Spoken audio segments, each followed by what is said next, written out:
Hay casos criminales que estremecen por lo que ocurrió, y hay otros que estremecen porque, cuanto más conoces los detalles, más difícil resulta encontrar una explicación sencilla.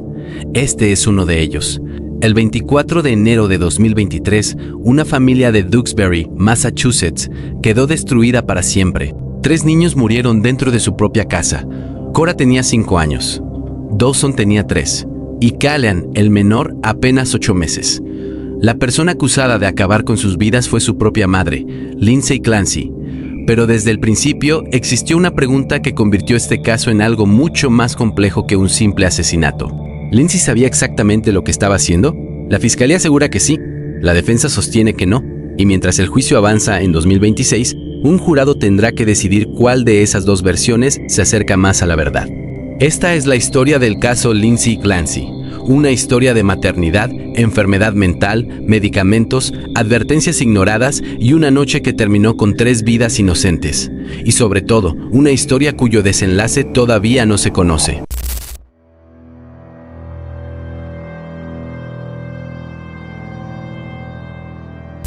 Antes de convertirse en el centro de uno de los juicios más impactantes de Massachusetts, Lindsay Clancy llevaba una vida que, desde afuera, podía parecer completamente normal. Era enfermera especializada en trabajo de parto, estaba casada con Patrick Clancy, y juntos tenían 3 hijos, Cora, Dawson y Callan.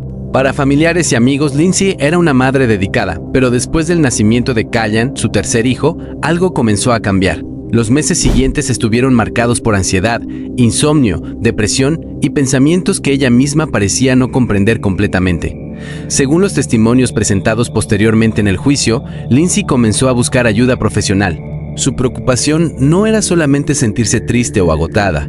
También empezó a experimentar pensamientos que la aterrorizaban, pensamientos relacionados con hacerse daño y, según se conocería posteriormente, pensamientos relacionados con sus propios hijos. En diciembre de 2022, aproximadamente un mes antes de la tragedia, Lindsay le contó a Patrick que tenía pensamientos de hacerles daño a los niños, pero Patrick explicó posteriormente que él interpretó aquellas palabras de una manera diferente. Entendió que Lindsay tenía miedo de que algo malo pudiera ocurrirles, no necesariamente que ella quisiera hacerles daño, y esa diferencia sería fundamental, porque una de las grandes preguntas que aparecerían durante el juicio sería: ¿cuánto sabía realmente la familia sobre la gravedad de lo que estaba ocurriendo? Los familiares comenzaron a preocuparse. Los suegros de Lindsay llegaron a ayudar en la casa. La familia intentaba que ella no estuviera completamente sola con la carga de cuidar a 3 niños pequeños mientras atravesaba aquella crisis. Pero según los testimonios presentados durante el juicio, nadie parecía comprender hasta qué punto había llegado su deterioro. Y aquí aparece uno de los aspectos más controversiales del caso. Lindsay estaba recibiendo tratamiento psiquiátrico. Durante aproximadamente 4 meses tuvo 14 consultas por telemedicina con la psiquiatra Jennifer Tufts. La última consulta ocurrió apenas un día antes de las muertes. Tufts declaró ante el tribunal que nunca tuvo la impresión de que Lindsay estuviera psicótica. Para la fiscalía, este testimonio es importante, porque si Lindsay estaba siendo atendida por una profesional especializada y no presentaba signos evidentes de psicosis, entonces resulta más difícil sostener que, al día siguiente, había perdido completamente el contacto con la realidad. Pero la defensa plantea otra posibilidad, que el problema no fue solamente la enfermedad mental. También pudo haber sido la combinación de medicamentos que estaba tomando y, según sus abogados, un trastorno bipolar que nunca habría sido diagnosticado y tratado correctamente. Llegamos entonces al día que cambió para siempre la historia de esta familia. 24 de enero de 2023. La familia se encontraba en su vivienda de Duxbury. Patrick estaba en casa. Lindsay estaba con los niños, pero en determinado momento Patrick salió. Según la reconstrucción presentada por la fiscalía, su salida duró aproximadamente 25 minutos. Había recibido instrucciones de ir a recoger medicamentos y también comprar comida. Y aquí es donde las versiones de la fiscalía y la defensa comienzan a separarse radicalmente. Para los fiscales, la salida de Patrick no fue casual. Sostienen que Lindsay habría organizado la situación para quedarse sola con los niños. La fiscalía también presentó evidencia relacionada con una aplicación de mapas. Según su interpretación, Lindsay habría utilizado esa aplicación para calcular cuánto tiempo podía tardar Patrick en regresar. Para los fiscales, esto demuestra planificación, pero la defensa no interpreta esos mismos hechos de esa manera. Para sus abogados, una persona puede realizar acciones organizadas incluso mientras atraviesa una enfermedad mental extremadamente grave, y esa diferencia será una de las cuestiones centrales que tendrá que resolver el jurado. Cuando Patrick regresó a casa, encontró algo que ningún padre debería encontrar jamás. Sus 3 hijos estaban muertos: Cora, Dawson y Callan. Los investigadores determinaron que los niños habían sido estrangulados utilizando bandas elásticas de ejercicio. La autopsia estableció que murió por asfixia mecánica, provocada por estrangulamiento. Durante el juicio, cuando se presentó la evidencia relacionada con la autopsia, Lindsay reaccionó emocionalmente. Sollozó, se llevó las manos a la cabeza y en determinados momentos fue necesario sacar al jurado de la sala. El juez William Sullivan tuvo que recordarles a los miembros del jurado que debían separar sus emociones de la evidencia, porque el caso no podía decidirse únicamente por lo terrible de los hechos. El jurado tenía que determinar algo mucho más específico. ¿Cuál era el estado mental de Lindsay Clancy cuando ocurrió todo? Después de atacar a sus hijos, Lindsay saltó desde una ventana del 2º piso. Sobrevivió, pero sufrió lesiones que la dejaron paralizada de la cintura hacia abajo. También presentaba heridas en la muñeca y el cuello. Las autoridades interpretaron el salto como un intento de suicidio. Y desde ese momento, la mujer que había sido madre de 3 niños se convirtió también en la principal acusada de sus muertes. Después de sobrevivir, Lindsay fue trasladada para recibir tratamiento. Posteriormente quedó internada en el Hospital Estatal de Tewksbury. Debido a sus lesiones físicas y su estado de salud mental, su situación fue completamente diferente a la de cualquier otro acusado. Lindsay no podía caminar. Necesitaba transporte médico especializado. En algunas etapas del proceso, tuvo que comparecer mediante videollamada desde el hospital, y cuando finalmente comenzó el juicio presencial, trasladarla todos los días desde Tewksbury hasta Plymouth se convirtió en otro problema. Mientras tanto, la acusación formal era extremadamente grave. 3 cargos de asesinato en primer grado. Lindsay se declaró no culpable, y la defensa tomó una decisión fundamental. No intentaría convencer al jurado de que ella no había causado las muertes. Su argumento sería otro. Lindsay sí causó la muerte de sus hijos, pero no era legalmente responsable de sus actos porque estaba sufriendo una enfermedad mental grave. Ese argumento sería conocido como una defensa por insanidad. A partir de ahí, el juicio comenzó a convertirse en una batalla entre 2 historias. La primera es la historia de la fiscalía. Según los fiscales, Lindsay estaba atravesando dificultades psicológicas, pero seguía siendo capaz de pensar, organizarse y tomar decisiones. La fiscalía sostiene que hubo planificación, que Lindsay habría provocado que Patrick saliera, que calculó el tiempo que tardaría en regresar y que actuó cuando sabía que estaría sola. Para los fiscales, estos comportamientos demuestran premeditación, pero existe una segunda historia, la historia de la defensa. Según los abogados de Lindsay, ella estaba sufriendo una psicosis posparto severa, una condición que, según los expertos que la defensa ha presentado, pudo haber provocado una desconexión profunda de la realidad. La defensa también sostiene que la situación pudo haberse agravado por los medicamentos psiquiátricos que Lindsay estaba tomando, y que además pudo existir un trastorno bipolar que no había sido diagnosticado correctamente. En otras palabras, la fiscalía habla de planificación, la defensa habla de enfermedad mental, la fiscalía habla de decisiones conscientes, la defensa habla de una mente que ya no podía distinguir correctamente la realidad, y el jurado tendrá que decidir dónde está la verdad. Uno de los momentos más importantes del juicio ocurrió cuando Patrick Clancy subió al estrado. I called out. And who did you call out to? Everyone. Did anyone answer? No. After you called out and no one answered, what did you do next? I don't know the order, but I called down the basement and no one answered. And then I called Lindsay to see if she was home because I looked out and I couldn't see her car, but it's because it was dark and her car's black. Okay, so when you say you called down to the basement, when you approached the basement door, do you remember if it was open or shut? It was shut. So did you open it and yell down?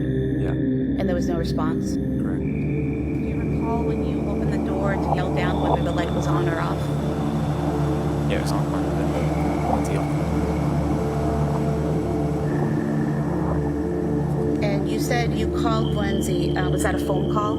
Yeah, And was that at approximately 6:09 p.m.? yeah. And did she answer? After you called Lindsay and didn't get a response, what did you do next? I started checking units. And where did you check upstairs? First the bathroom. I thought maybe they were taking baths. And then where did you go? Kids' bedrooms. Was there anyone in the kids' bedrooms? And then did you go to your bedroom? Yeah. And were you able to get into your bedroom right away? No, the door was locked, and that's when I knew something was going on. When you locked the door to your bedroom, did you go in? And what did you see when you opened the door and went in? There's blood everywhere, and the window is open. Su testimonio permitió reconstruir los meses anteriores a la tragedia. Patrick habló de la ansiedad de Lindsay, de su insomnio, de sus pensamientos suicidas y de la confusión que existía dentro de la familia.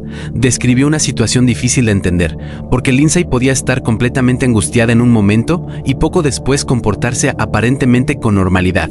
Podía sentirse mal y luego prepararles el almuerzo a sus hijos. Podía expresar miedo y después jugar con ellos. Y precisamente esa aparente normalidad es uno de los puntos que la Fiscalía utiliza para cuestionar la gravedad de su enfermedad mental. Pero la defensa interpreta esos mismos cambios de otra manera.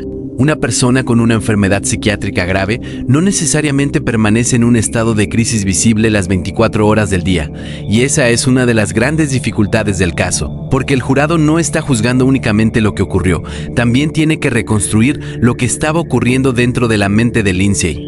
Durante 14 días la Fiscalía presentó numerosos testigos.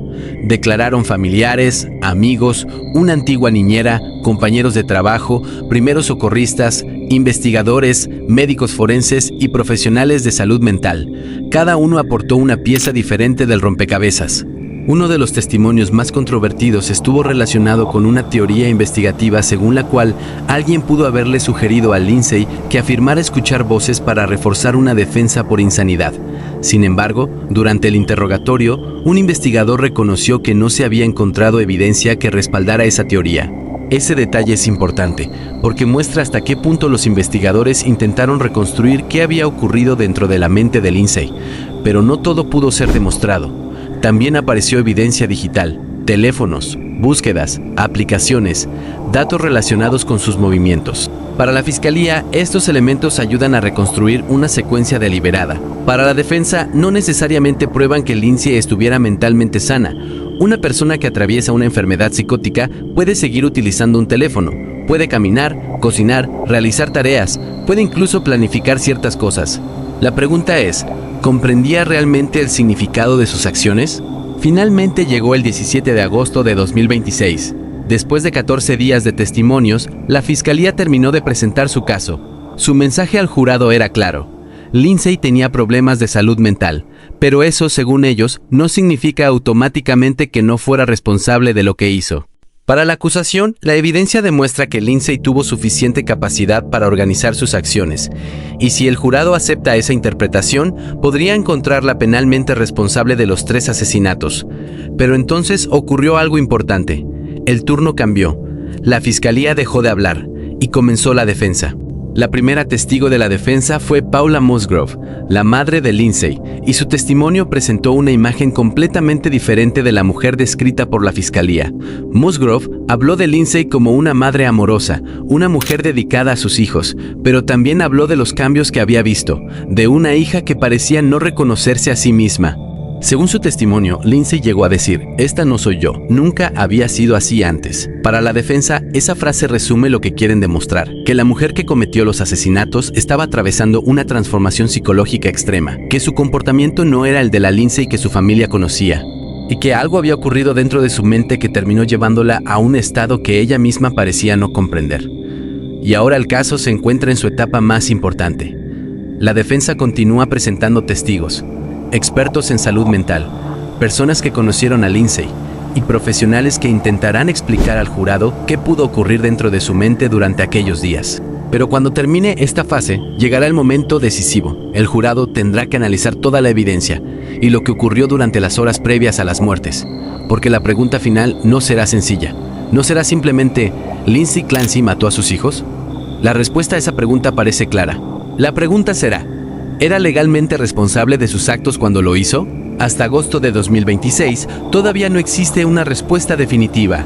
Lindsay Clancy continúa enfrentando 3 cargos de asesinato en primer grado. La defensa sostiene que la psicosis posparto y otros problemas de salud mental le impidieron comprender plenamente sus actos. La fiscalía sostiene que actuó deliberadamente y con premeditación. Y mientras ambas partes presentan sus argumentos, hay 3 nombres que permanecen en el centro de todo: Cora, Dawson y Callan. 3 niños que tenían 5 años, 3 años y apenas 8 meses. El juicio todavía continúa, y hasta que el jurado emita un veredicto, nadie puede afirmar legalmente cuál de las 2 versiones será aceptada. ¿Fue una madre que, consumida por una enfermedad mental, perdió completamente el contacto con la realidad? ¿O fue una mujer que, pese a sus problemas psicológicos, sabía exactamente lo que estaba haciendo? Esa decisión ahora está en manos de un jurado, y cuando llegue el veredicto, no solamente determinará el futuro de Lindsay Clancy, también podría convertirse en uno de los casos más importantes para entender cómo la justicia estadounidense aborda los crímenes cometidos durante una crisis de salud mental posparto. Este caso todavía no tiene un final, y cuando ese final llegue, la pregunta será si el jurado encontró en aquella noche de enero de 2023 una mente enferma o un crimen premeditado.